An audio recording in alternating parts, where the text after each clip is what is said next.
আসসালামু আলাইকুম। আপনি যখন নিজে কিছু করতে যাবেন তখনই মানুষ আপনার বাধা দিবে। আপনি যখন ভালো কিছু করতে যাবেন তখনই আপনার মানুষ বাধা দিবে। আপনি যখন খারাপ কিছু করবেন তখন আপনার মানুষের কোনো সমস্যা থাকবে না। তখন মানুষে কিন্তু আপনার উৎসাহ দিবে। আপনি একটা কাজ থেকে অন্য একটা কাজ করতে চাইতেছেন, আপনারা নিজের পরিচয় বানাইতে চাচ্ছেন, আপনার নিজের একটা কিছু হবে, আপনার মাধ্যমে আরো 10টা মানুষ যাতে কর্মসংস্থান করতে পারে, সেই যদি একটা কাজ আপনি করতে চাইতেছেন, সেই কাজটাই মানুষ বাধা দিবে। কথা দিয়া হোক, কাজ দিয়া হোক, যে কোনো মাধ্যমেই। আপনার এই যে কাজটা আমি করতে চাচ্ছি, আমি যে কাজটা করতেছি, এখন আমি কৃষি নিয়ে কাজ করতেছি, আমি নিজে ব্যবসা করতেছি, আমি নিজে উদ্যোক্তা হতে চাচ্ছি। আমার ফ্রেন্ড সার্কেল, আমার আত্মীয় স্বজন সবাই আমারে আলহামদুলিল্লাহ অনেক সাপোর্ট করতেছে, অনেক ভালো পরামর্শ দিতেছে। সবাই তাদের কথা দিয়া তারা যেভাবে পারে আমার উৎসাহ দিচ্ছে।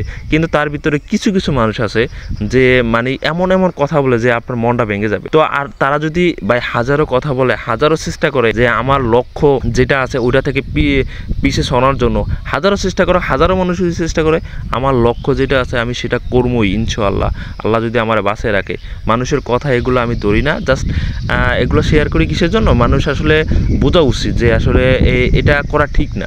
ভাই আমার কাজ আমি করতেছি। সে আমার একটা ফ্রেন্ড আমাকে আজকে বলতেছে কিরে কামলা, মানে আমার মেসেজ দিচ্ছে, মানে তার সাথে কোনো কথা নাই, যোগাযোগ নাই, হুট করে আমার মেসেজ দিল কি কিরে কামলা। তার মানে সে আমাকে মানে ইনসাল্ট করে কথা বলছে যে আমি কৃষি কাজ টাজ করতেছি। তখন আমি জিজ্ঞেস করলাম যে আসলে কামলা কি। সে বলতেছে যে আমাদের এই জায়গায় যারা পশু পাখি পালন করে, যারা কৃষিকে কাজ টাজ করে, তাদেরকে আমরা কামলা বলি। ও আমি কই আচ্ছা ঠিক আছে, জাস্ট এটুকু বলে করেছি। আমার চিন্তা হলো যে সে চাকরি করে, ভাই চাকরি তো আমিও করছি, আমি 7 বছর চাকরি করছি। আমি কি যার কোম্পানিতে চাকরি করছি সে কি আমাকে বসায় রাখছে? সে কি আমার দিয়ে কাজ করে নাই? হইতে পারে সেই কাজটা তার অফিসে, তারপরে ফ্যানের নিচে বসে, তারপরে এসি রুমে বসে কাজ করা লাগছে। আমি চাকরি সাধন নিচ্ছি, আমি শহরের লাইফে সাধন নিচ্ছি, আমি গ্রামে সাধন নিচ্ছি। ঠিক আছে, আলহামদুলিল্লাহ আমি এখন অনেক ভালো আছি।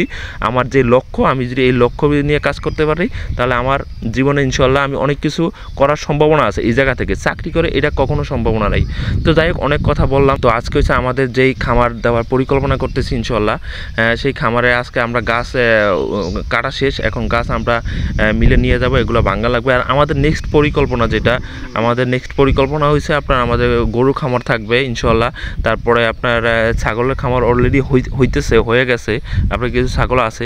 তো ইনশাল্লাহ আমি চিন্তা করতেছি আমার গ্রামে থেকে আমি কিছু একটা করার। মানুষের শহরে থেকে তো দেখছি, মানুষের কাজ করে দেখছি, যেটারে আমরা শুদ্ধ ভাষায় চাকরি বলি। ঠিক আছে, ওইটাও এক ধরনের কামলা দেওয়া।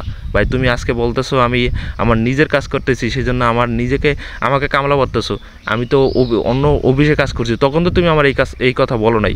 তখন তো তুমি আমার আইসে ঠিকই আমার কাছ থেকে আমার সাথে কথা বলতা, হাইসে এই কথা কখনো তো এইসব কথা বলতা না। আজকে আমি আমার গ্রামে এসে কাজ করতেছি, তাই আমাকে কামলা বলতেছো। যাই হোক, সমস্যা নেই, এটা তার মেন্টালিটি ব্যাপার, এটা নিয়ে আমি আসলে কিছু বলতে চাই না। ইনশাল্লাহ আমাদের কাজগুলা আমরা আমাদের গতি মতনই চালিয়ে যাচ্ছি। সবাই আপনারা যারা এগুলো পছন্দ করেন, যারা কৃষিকাজ পছন্দ করেন, তারা যদি পারেন আমাদেরকে উৎসাহ দিন ইনশাল্লাহ। আর যদি না পারেন, কাউকে আপনারা হতাশ করেন না, এমন কথা বললেন না যারা মানুষ কষ্ট পায়। তো সবাই ভালো থাকবেন, আমাদের জন্য দোয়া করবেন।